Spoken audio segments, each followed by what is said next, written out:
पुरुमेत करप आता पहिली भशेन परवडना।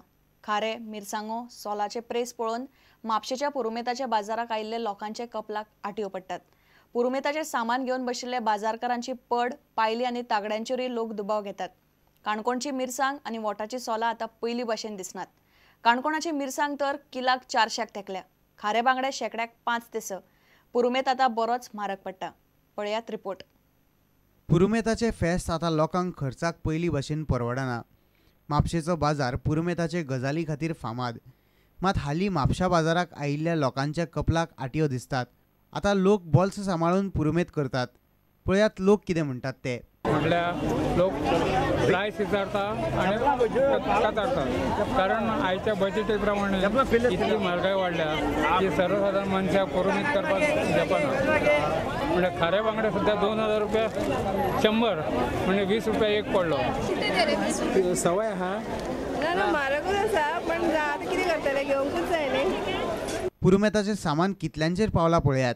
तातूंतच आता एका तेंपा वयली काणकोणी मिरसांग आनी वोटाची सोलां पुरुमेताचे बाजारांतल्यान गायब जावंक लागल्यात।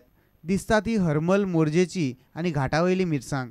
काणकोणी मिरसांगो 400 रुपया किलोंचेर पावल्या। हरमलची आनी मोरजेची मिरसांग 150 रुपया किलोंचेर। हरमलची आनी मोरजेची मिरसांग देठ काडिल्ली 220 रुपया किलोंचेर पावल्या। घाटावयली मिरसांग देठ काडिल्ली 180 रुपया किलोंचेर पावल्या। भिण्णाची सोलां 50 रुपया पड। आम्याची सोलां 100 ते 150 रुपया किलो। मोठे खारे बांगडे 100 रुपयांक 5, ल्हान खारे बांगडे 100 रुपयांक 7। सुकी सुंगटां 50 रुपया पडीचेर पावल्या। सुको गालमो 50 रुपया पड। आमटाण 150 रुपया किलो जाल्या। हळसाणे 60 रुपया पड जाल्यार गांवठी कांदो 150 ते 200 रुपया मुळींचेर पावला। फेस्ताक येतात त्या बाजारकारांची सामान जोखपाची मापां सारकी आसात काय ना हाचेरूच दुबाव। पुरुमेताक आयिल्लो रामकृष्ण डांगीचो हो अणभव। फटींग म्हणा जाल्या आनी फटींग म्हणा जर बंद करताले, गव्हर्मेंट इतलो खर्च करता इन्स्पेक्टराचे, तेंच्यांनी प्रत्येक हितून भेट दिवंक जाय आनी रिपोर्ट गव्हर्मेंटाक दिवंक जाय।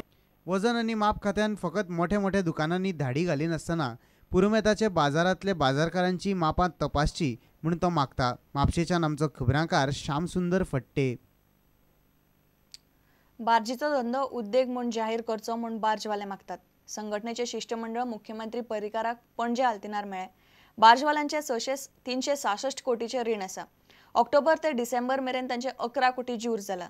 बार्जीचे धंद्याक उद्देगाचो दर्जो नाशिल्ल्यान बँकेची रिणां विशीं कसलेच सवलतीचो आदार तांकां मेळना अशें संघटनेचो अध्यक्ष अतुल जाधव म्हणटा।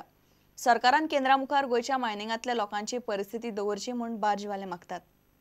We are in basic trouble and there are a lot of loans outstanding, interest outstanding is there. So the banks have issued all notices to all the barge owners, and there are other guidelines for restructuring the loans in the case of small scale industries or medium scale industries, but there are no guidelines because we are not declared as an industry. So we are requesting that at least if ours is declared as an industry, then we will come under certain rule. And second thing is that when we had approached Delhi, they had said that you are basically a problem of the state government. So whatever help you want, you should come through the state government to the central government. So that we'll work out something and we'll make a proposal, and after that we'll give the proposal to the CM. Once you define industry, like small scale industry or medium scale, then they can go on the basis of investment what it is declared as an industry. What CM has assured?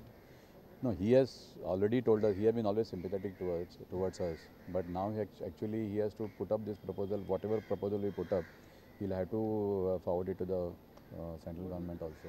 See, total quantum of loan of the barge owner is about 363 crores. Now some of the barges have been sold, so maybe 20 crores may have been come down, but the interest outstanding is for one quarter, from October to December itself is about 11 crores.